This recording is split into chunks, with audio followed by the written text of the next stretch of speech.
Hi, this is Tamara from mooglyblog.com, and in this video, I'm going to be demonstrating how to crochet the Sherbet Stripes Tote, which is a free pattern you'll find on mooglyblog.com.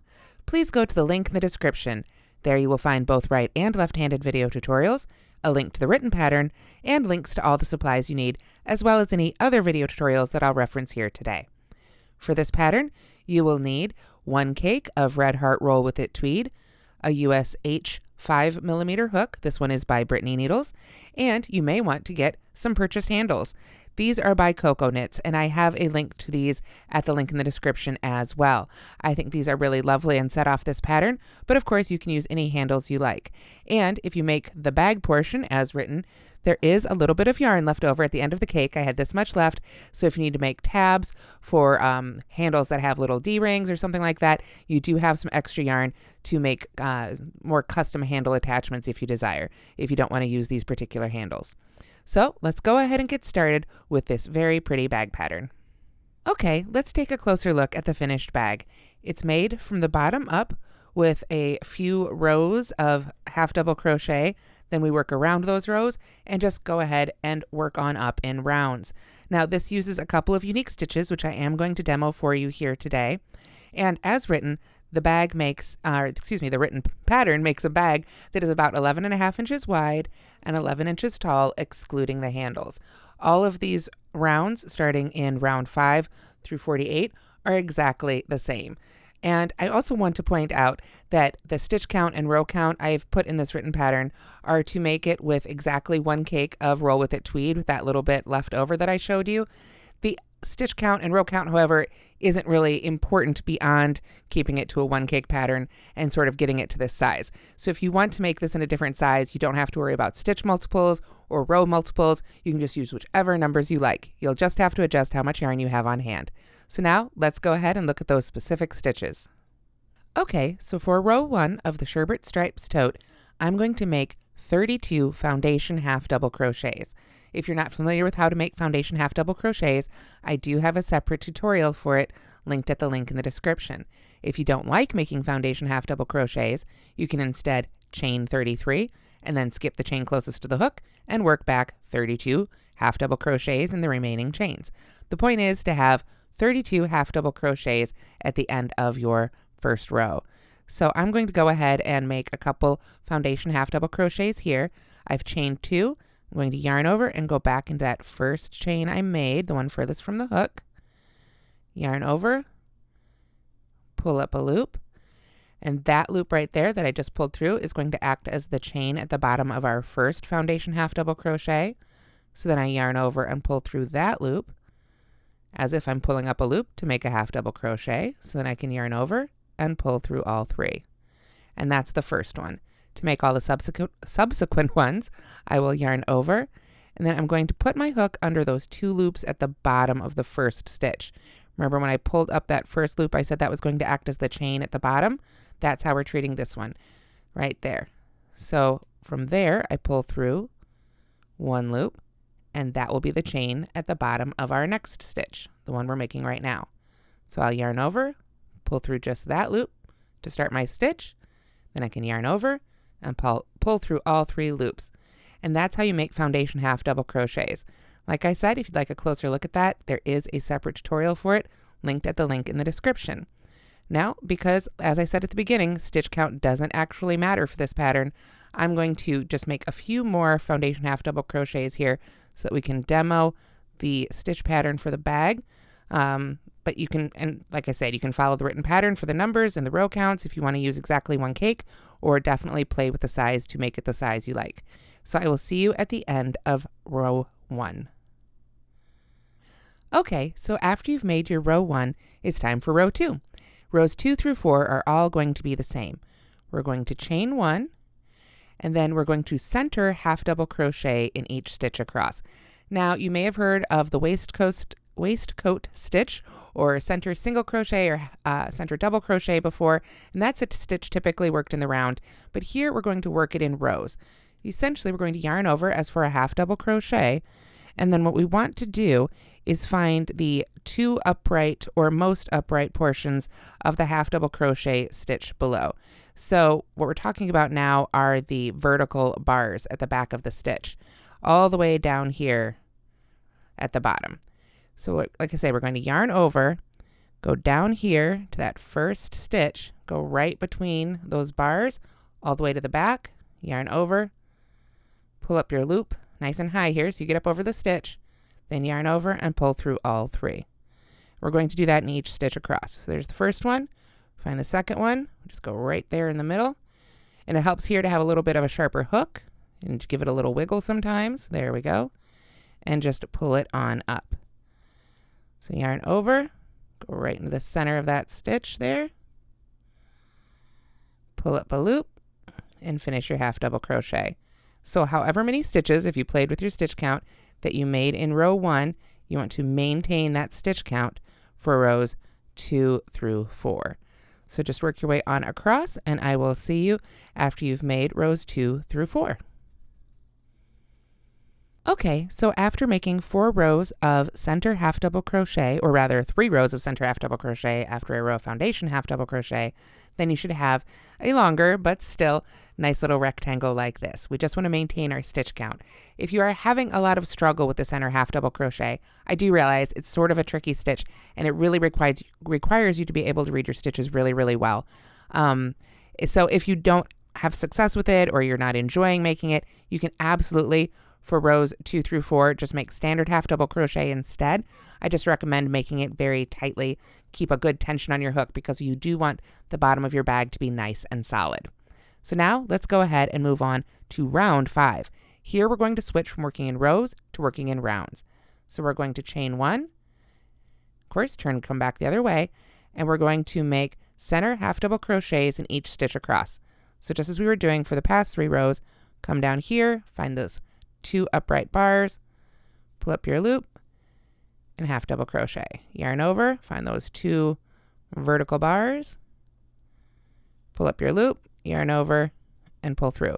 So we're going to continue doing this on across as if it was just another row 5 until we get to the end of the row. So keep making them across, and when you get to the end here of this row, we'll work all the way, the rest of the way around together. Okay, so we've made our little row across here. We've begun round 5 by working across however many stitches you had across there, probably 32. And then we're just going to turn and work down the side here. Rather than turning to work back the other way for another row, we're going to work all the way around this rectangle. So after you've made those 32 across the top, then we're just going to half double crochet in each of the previous 4 rows that we've made here. So just work right into the side. Working into the edge of a row is, I always say, as much an art as it is a science. Just put 1 in the side of each row where you think it looks good. Especially with this yarn, with the variegation in it, it really does hide a lot of the details of the stitches at this point. So wherever you feel it looks good and it's nicely attached, I always try to go under at least 2 loops along the side, like so. Just makes it a little better attached there. The whole point, though, is just to get 4 more half double crochets there worked along the side. Then we're going to turn and work back along our foundation row. Whether you use foundation stitches or you chained, then you'd be working to the bottom of the chain. Whatever works for you to have made that first stitch, we're just going to work 1 stitch into the bottom of each of those stitches right now. And this is where I really do love foundation stitches. Because of the way they're constructed, it creates this really nice bottom row to work into for any sort of edging, whether it's a project like this or just an edging that you're putting on a finished blanket or sweater, whatever it may be.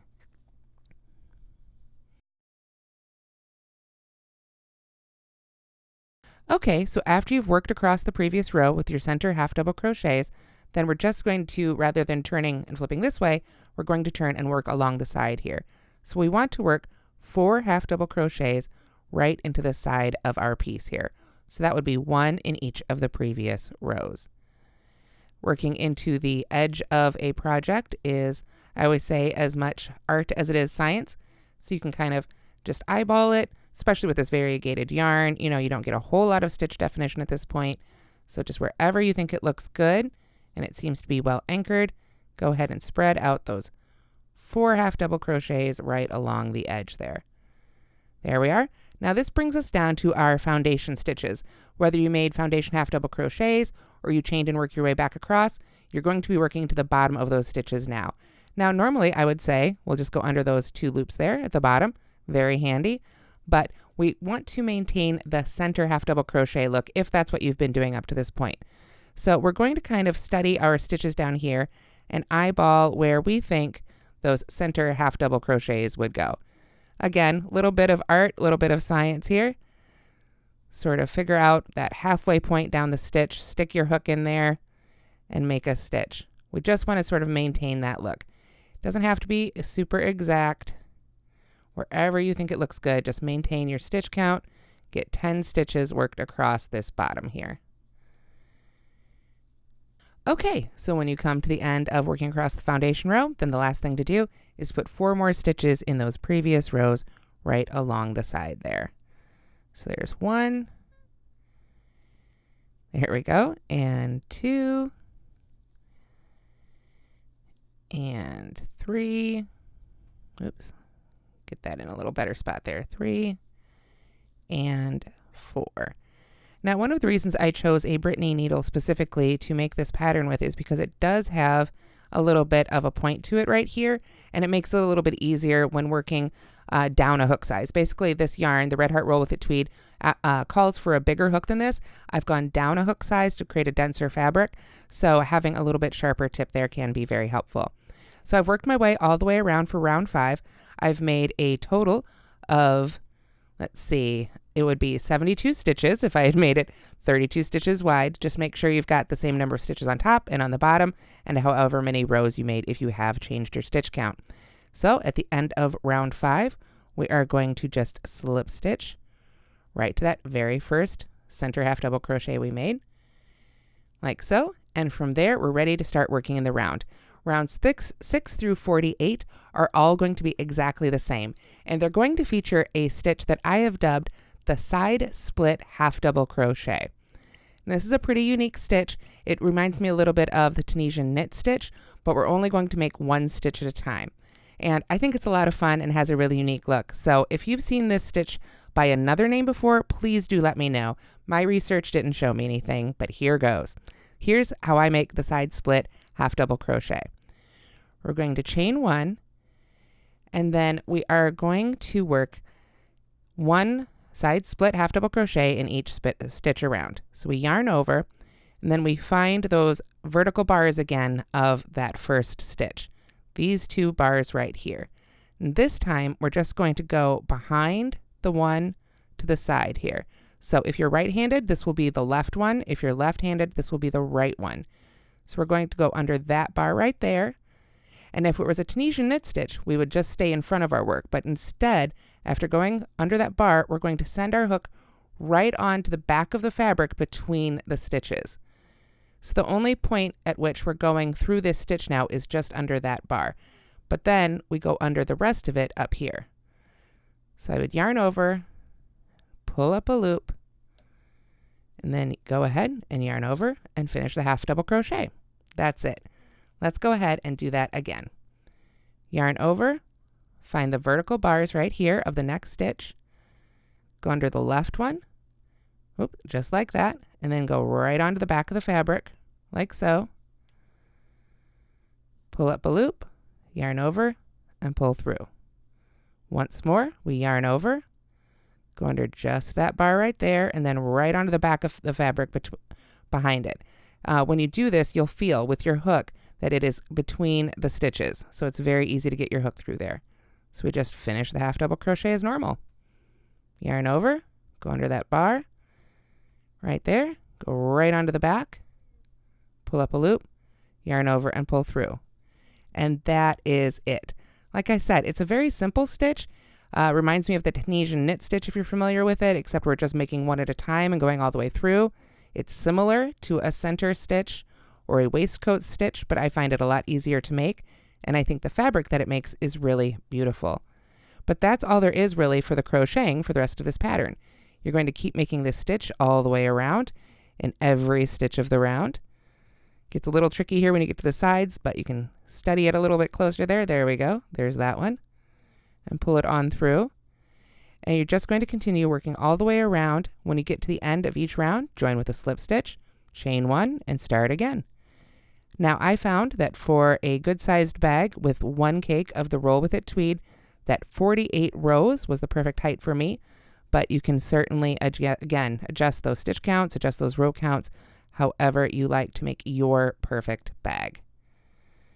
It's a little trickier here this first round when we're working to these stitches that we worked along the side, but once you get going with this stitch, as you can see a little bit easier here as I work my way around to where I wasn't working to the side of the rows, it really opens up so the subsequent rows are quite a bit easier to make. So that is about it. Let's go ahead and take another look at the finished bag, and I'll go ahead and show you those really cool handles by Coco Knits as well. Okay, so down here you can see those center half double crochets, and like I said, if you don't like making those, you can absolutely substitute those with regular half double crochets or even single crochets for a really nice tight bottom. You just want to make sure to work round 5 with half double crochets so that you can work those split half double crochets in rounds 6 through 48, or again, however many you like to make. But I'm really pleased with how these stitches turned out. I just found them so beautiful. That's all I wanted to make for the rest of the bag. I think it really shows off the yarn beautifully. For those I know who will ask, this is what the seam looks like. So it is a little bit visible. It's not an absolutely perfect invisible seam, but I don't find it to be too distressing or anything like that either. I just kept it on the back of my bag. And honestly, it's the kind of seam that I think 9 times out of 10, only a crocheter will notice. Now, these are the handles right here. You can see also right here, it really creates this beautifully dense fabric. That's another thing I love about this stitch, because you're working over so much of it every time. You get a really nice fabric that I don't think is going to require a lining, although your mileage may vary, certainly. Now, these are the handles I was talking about. I found these at a local yarn shop in Chicago called Noom, which was a very cool place. But these are also available online, so I have linked them at the link in the description. It just uses a couple pieces of leather here, one on the inside, one on the outside, and I can actually, let's see if I can do this right here on camera, get it untied without breaking a nail or anything. But the nice thing is, it's probably easier with a yarn needle, which I didn't bring on camera with me today, unfortunately. But you can untie these theoretically. There we go. You can untie these and take them off. So if you want to wash your bag, launder it, you could absolutely remove the handles first and not worry about ruining those in any way. I just think they're a really neat idea. I had a lot of fun using these. It's basically just, yeah, put that there. Use a yarn needle to help poke the strings through and tie a knot. That's all there is to it. So I really loved these, and I thought they were really pretty and really showed off the stitch pattern as well. But like I said, there is a little bit of yarn left over here. Let me grab that ball again. So if you want to make tabs for different handles, you can absolutely do that. Or of course, buy a second ball of yarn, make your own string handles, however you'd like to finish off this pretty bag. So that's how to make the Sherbet Stripes tote. Thank you so much for watching, and I hope you enjoyed this video and it helps you make your own tote and explore this really fun stitch. Again, if you know this stitch by another name, please let me know. I would love to know if there's a proper, already known name for it out there. I hope you'll give Red Heart Roll With It tweed a try too. It's a really pretty yarn, and you can pick it up, I believe, at your local Joann's and give this pattern a try. Again, the link in the description has links out to all the supplies you need, so check it out. Thanks so much for watching, and don't forget to subscribe. Have a great day, everybody.